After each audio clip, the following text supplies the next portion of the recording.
dia, Vitor Hugo do Globo Esporte. Essa partida contra o São Paulo é um time que cresceu muito, né? Depois de ter saído da Sul-Americana, vem do nada, ele subiu muitas, do nada não, né? Muitas vitórias, jogos consistentes, subiu bastante, agora está buscando novamente essa vaga na Libertadores, vai estar jogando em casa, torcida presente. Eu sei que o Atlético precisa da vitória, mas todo o respeito do mundo mesmo, né? Não tem como só pensar na necessidade, né? O São Paulo é um time, nós já conversamos com os atletas hoje pela manhã, já uma pincelada, né, do São Paulo antes do treino. É um time muito competitivo, né? É um time que joga muito vertical, um time que usa muito as bolas cruzadas, tanto é que a maioria dos gols deles é nesse modelo. Então nós temos que estar muito concentrado, sabemos que ele vem numa crescente, né? Os últimos 15 pontos fizeram 10, né? Dentro do Morumbi, tirando o jogo do Botafogo, eles vêm de várias vitórias. Então é um jogo difícil, como foi todos os jogos, né? A gente tem que manter a nossa concentração, o nosso nível de competitividade e entender o jogo. Eu acho que isso é o mais importante. Nós jogamos com eles há um mês atrás, 2 jogos, né? E o mais importante é entender aonde a gente pode surpreendê-los lá dentro do Morumbi e principalmente saber onde o São Paulo pode nos causar perigo. Então a gente está bem preparado, temos aí mais amanhã para ter uma reunião com os atletas, mostrar o vídeo do São Paulo, para que a gente possa fazer um grande jogo. O grande jogo é importante, o restante, a vitória ou a derrota é consequência. O mais importante é a gente fazer um grande jogo amanhã. Eduardo, bom dia. A gente estava ontem até conversando aqui entre a gente, que nessa sequência que o Atlético vai ter agora, no primeiro turno, ele perdeu todos os jogos, né? No primeiro turno foram derrota nesses 5 jogos que o Atlético vai ter agora para fechar o campeonato. É um novo campeonato a partir de agora, não dá para levar em conta esse primeiro turno? Natália, se você levar para o lado positivo, você tem a chance de fazer pontos que nós não fizemos. Então, se nós conseguirmos somar pontos nesses 5 jogos, a nossa chance de permanência ela aumenta muito. Já se você for levar para o lado negativo, tem essa situação, né? São adversários difíceis, como foi esses 5 jogos. Se você for pegar em termos de rendimento do adversário, nós pegamos o Fluminense, hoje teve uma queda e bem depois da nossa derrota, mas vinha num momento muito bom, Palmeiras líder, né? O próprio último jogo, Ceará, é uma equipe qualificada, então é jogo a jogo. Acho que nós temos que pensar no São Paulo, não adianta a gente pensar lá no Santos na próxima rodada, né? Então é saber que vai ser um jogo muito difícil, saber que nós precisamos, né? Como eu falei no pós-jogo, nós estamos numa situação difícil que nós não podemos escolher, né? Nós temos que pontuar e aí ir para São Paulo para fazer um bom jogo e trazer pontos, porque nós precisamos, nós não podemos errar, né? Nós não temos descarte, né? Claro que a gente amanhã pode entrar sabendo principalmente o resultado do Ceará, né? Que joga hoje, mas a gente tem que competir. Para sair dessa situação, nós vamos ter que jogar no limite todo jogo. Bom dia, Eduardo. Você estava falando sobre as diferenças, né, que vai ter essa partida agora contra o São Paulo. E qual vai ser a diferença no seu discurso, né? Você não era o treinador na beira do gramado naquela eliminação para o São Paulo na Copa Sul-Americana, mas como é que você pretende abordar isso? Se você pretende relembrar alguma situação daquele jogo, aquela eliminação que eu imagino que doeu para muita gente, como é que você planeja trabalhar em relação àquele jogo e esse de agora? Eu acho que o mais importante é nós sabermos onde nós erramos, que nós temos que corrigir. Eu acho que o jogo do São Paulo lá traz essa lembrança, né? Então, nós sabemos primeiro que nós não podemos tomar gol no começo do jogo. Isso aí, claro que dentro do jogo pode acontecer, mas esse é um fator primordial. O São Paulo começa muito forte, foi assim com o Curitiba, foi assim em jogos anteriores dentro do Morumbi. Então isso aí é primordial, nós temos que trazer de lembrança, né? Aquele jogo nós tomamos um gol com 3, 4 minutos. Claro que aquele jogo era uma situação diferente, que até o 2-0 levava para os pênaltis, como foi. Então tinha uma situação diferente. Então acho que é o trazer não o que aconteceu externamente da eliminação, mas trazer o que dentro do campo nós não podemos cair no mesmo erro, né? Então, isso que nós estamos trazendo para os jogadores, né? Aquele jogo, se você for analisar, até nós estávamos conversando essa semana, contra o Corinthians, na eliminação, nós não tivemos chances, né? Aquele jogo ainda nós perdemos e ainda tivemos a chance dos pênaltis. Infelizmente nós fomos eliminados, mas nós conseguimos durante os 90 minutos ter a chance de uma classificação. Mas é um outro jogo, é um outro campeonato, né? É claro que o momento nosso é melhor e o momento do São Paulo também é bom depois daquela eliminação. Então é jogar o jogo, competir e fazer o nosso melhor, independente do que aconteceu.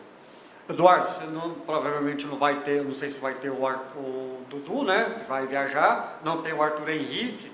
E o elenco do Atlético não é tão grande. E é um dos times, ou o time que talvez tenha mais jogado esse ano. Essa questão física e clínica, ela preocupa? Como é que está o Atlético nesse aspecto para você, e agora faltando 5 rodadas para terminar o campeonato? Jânio, assim, o Atlético sempre teve elencos curtos, né? Isso é uma metodologia nossa, é um protocolo nosso. Claro que esse ano, com a mudança da janela, talvez você tenha que, nos próximos anos, ter um elenco um pouco mais maior, né? Porque se você perder atletas como perdemos entre a primeira e a segunda janela, faltou um pouco naquele momento. Quanto às perdas, o Dudu vai viajar, tem chance ainda de estar participando do jogo, né? Teve uma melhora muito grande. Se não conseguir para esse jogo, para o jogo do Santos, com certeza ele vai estar à disposição, né? Mas nós temos o Edson ali, que entrou muito bem no jogo. Nós temos outras situações, como o Lucas Lima, que já jogou nessa função. O Lucas Gasal também já jogou nessa função. Então, um dos pontos do Atlético importante é você ter sempre jogadores que fazem mais de uma função. No lado esquerdo, a gente também estamos bem tranquilo, né? O Jefferson tem o ritmo de jogo. O Shailon entrou muito bem contra o Palmeiras, foi o diferencial. Então, eu acho que nós temos que se apegar nos atletas que nós temos. Eu acho que uma preocupação que nós temos mais agora do que a parte física é os cartões. Nós temos alguns jogadores com 2 cartões, nós temos que tentar não tomar cartão por reclamação. A gente sabe que dentro do jogo é difícil, às vezes você se enerva, acontece lances aí que você acaba tomando um cartão. Mas a gente tem que administrar bem, faltam 18 dias hoje e a gente vai conseguir administrar bem tanto a parte física como os cartões para a gente chegar inteiro em todos os jogos. Eduardo, quero pedir, né, até permissão para sair um pouquinho em relação a esse jogo, porque é inevitável não te perguntar, porque envolve direto ou indiretamente o Atlético também, porque ontem, no jogo do Flamengo contra o Santos, teve uma polêmica envolvendo a arbitragem de vídeo, né? Naquele lance, eu não sei se você viu, houve a troca. Eu queria que você falasse, assim, até porque tem uma pressão nos bastidores para que os clubes se unam, né? Que façam uma cobrança mais enérgica na CBF, para o presidente da CBF, para a comissão de arbitragem, para que alguma coisa aconteça. Qual é a sua opinião em relação ao VAR no futebol brasileiro? Se é, de fato, internamente uma preocupação até do Atlético, porque o Santos se sente prejudicado e daqui a 2 rodadas é o adversário do Atlético brigando nesse rebaixamento aí. Eu acho que o VAR ele é muito influenciado pelo árbitro que apita. Isso é eu já, claro que não vou levantar, mas eu já ouvi alguns amigos que os árbitros mais cascudos, né, os mais experientes, eles mesmo tentam não levar tanto a situação para o VAR. Já os árbitros mais novos, até pelo fato de você, um erro de um árbitro mais jovem pode ser prejudicial à sequência da carreira, ele costuma usar mais o VAR, né? Eu vi o jogo, né, ontem, eu acho que o André, no primeiro momento é normal, às vezes o árbitro não vê, né? Eu acho que o árbitro de campo, ele às vezes deixa passar uma situação, por mais que todos falaram que dentro do campo era uma situação de você acabar vendo, mas vários não marcaram pênalti dentro do campo e depois foi alertado pelo VAR. Então, acho que o maior erro ontem não foi do árbitro de campo, e sim do VAR, né? Trazendo para o árbitro de campo, do jogo de ontem, eu achei assim, depois que aconteceu esse lance, o time do Santos ficou um time muito pilhado, e tinha vários jogadores pendurados, e esses jogadores poderiam ter levado o 3º cartão e não foi. Isso aí é uma opinião minha, né? Mas é discutível, né? Mas eu acho que o VAR ele precisa ajudar, né? E claro que tem um outro lado que eu vejo, pelo VAR ter o vídeo, eu acho que a pressão em cima deles é maior. Então, nós temos que preparar melhor os nossos VARs, porque você errar dentro do campo, na questão de segundos, é uma situação. Agora, você errar dentro de ver um vídeo, a pressão em cima desse erro é muito maior. Então, eu acho que precisa ter uma preparação melhor. Eu acho que melhorou já o VAR, né? Vocês que estão aí dentro do futebol, nesses últimos 3 anos, nós tivemos muitas expulsões, principalmente expulsões e pênaltis de mão nesses 3 anos que que não eram e hoje já diminuiu bastante, mas eu acho que precisa evoluir. Eu acho que precisa evoluir, mas eu sou a favor. Por quê? Porque, teoricamente, um erro de arbitragem, ele muda a vida de muita gente, né? Ele muda a vida do clube, ele muda a vida dos profissionais, ele muda a vida até de vocês. Se vocês tiverem 3 equipes de Goiânia numa Série A, para os repórteres, isso aí é importantíssimo. E, às vezes, um erro pode ter uma equipe.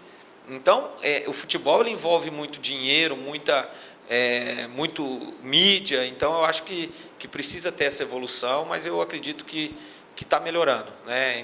Tem os erros, mas eu acredito que o VAR tem evoluído. Eduardo, vou até falar de um outro assunto também, porque eu acho que se você pegou o Atlético no pior momento dele, que era assim, para muitos, um risco enorme de rebaixamento, e você também, por méritos do seu trabalho, ajudou o Atlético a se reerguer e está brigando para não ser rebaixado. Eu queria saber como que você está lidando com esse momento da sua carreira, porque agora, internamente aqui, a gente não ouve mais falar em contratação de um técnico até o fim do Campeonato Brasileiro. Dando tudo certo, você não pensa em, daqui a pouco, voltar a ter uma chance como treinador efetivo, ficar como técnico no início de uma temporada? Você acha que é momento de se pensar isso, Eduardo? Geninho, assim, eu saí do Atlético, todos sabem, eu fui para a Aparecidense, eu tinha, naquele momento, a ideia de sequência. A minha volta, depois de ficar em casa, pensar, repensar, conversar com a família, e aí eu tive o convite do Adson, esse último convite, né? Eu não tinha mais a intenção num primeiro momento, não tenho essa intenção no primeiro momento, né? A minha intenção era voltar, ajudar o clube naquele primeiro momento, contribuir para a gente, quem sabe, fosse campeão da Sul-Americana e não tivesse o rebaixamento. A minha intenção não é essa. Sinceramente, hoje não. Eu sou muito sincero quando eu falo. Claro que a gente sabe que o futebol ela muda muita coisa, né? Às vezes no final do ano. Quanto a esse momento, eu acho que você vai evoluindo, né? Você vai evoluindo conforme você vai assumindo. Eu acho que hoje eu tenho pessoas também que têm me ajudado muito por trás, né, da comissão, né? Então isso aí vai te ajudando. Mas o mais importante é a gente sair dessa situação. Como você falou, 5 rodadas atrás era 98% de chance de rebaixamento. Hoje, se eu não me engano, é 53%. Então ela já quase caiu pela metade. Só que nós sabemos, como a Natália falou também, é uma tabela muito difícil. Nós perdemos 2 jogos, essas chances elas aumentam, porque nós não temos chance de erro, né? Mas quanto ao futuro, eu a princípio não tenho esse interesse, sinceramente. Meu interesse é voltar, independente do que aconteça. Claro que nós queremos ficar muito na primeira divisão, mas para o ano que vem eu não penso em nada nesse momento, não. Eduardo, nesse trabalho você conseguiu reerguer o time, né? Conseguiu os resultados e, obviamente, o Atlético vai precisar de vitórias. mas eu gostaria de saber o que você acredita que será decisivo para que o Atlético permaneça agora, pegando um atacado, pegando 5 jogos. O que vai ser preponderante para essa manutenção? Nós não perdermos a nossa competitividade. Eu acho que isso aí vai ser determinante, né? Esse momento. Nós precisamos somar pontos. Então, se nós continuarmos com essa determinação, com essa competitividade, com essa entrega, com esse companheirismo que eles estão tendo, nós temos grandes chances, né? Mas, como eu falei, é muito difícil você jogar 10 jogos num limite. Talvez se nós perdermos um jogo nesses 10 jogos, nós podemos ser rebaixados. E é uma coisa dentro de um campeonato brasileiro muito difícil. Então, por isso que nós estamos tratando jogo a jogo. Agora, claro que nós estamos numa situação mais plausível, né? Também tem a situação dos adversários. Eu acho que nesse momento de definição de rebaixamento, o desempenho do adversário conta muito. Às vezes você, com 5 pontos hoje, nós podemos escapar. E talvez nós façamos 9, 10 e não escapamos. Então, você tem que ter o teu desempenho, mas também contar com o desempenho do adversário nesse momento. E, Eduardo, o que mais te preocupa nessa equipe do São Paulo, né? Você já teve as experiências contra essa equipe paulista e agora mais um jogo no Morumbi. O que te traz mais atenção? Eu acho que a competitividade e como que eu posso te falar do São Paulo para traduzir em uma palavra? Efetividade. Eu acho o São Paulo um time muito efetivo.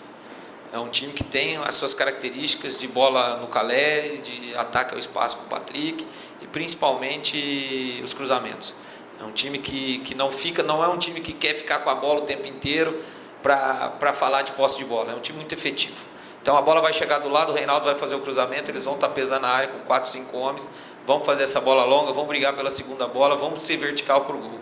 Então esse é o perigo de São Paulo. E contra um time com essa efetividade, você tem que ser muito concentrado. Se você não for concentrado, você acaba tomando gol, aí a torcida entra dentro do Morumbi, que a gente sabe que lá é um estádio que tem uma acústica que empurra. Então eu acho que isso que nós temos que estar atento, a efetividade de São Paulo, e para você combater essa efetividade, você tem que estar concentrado o tempo inteiro.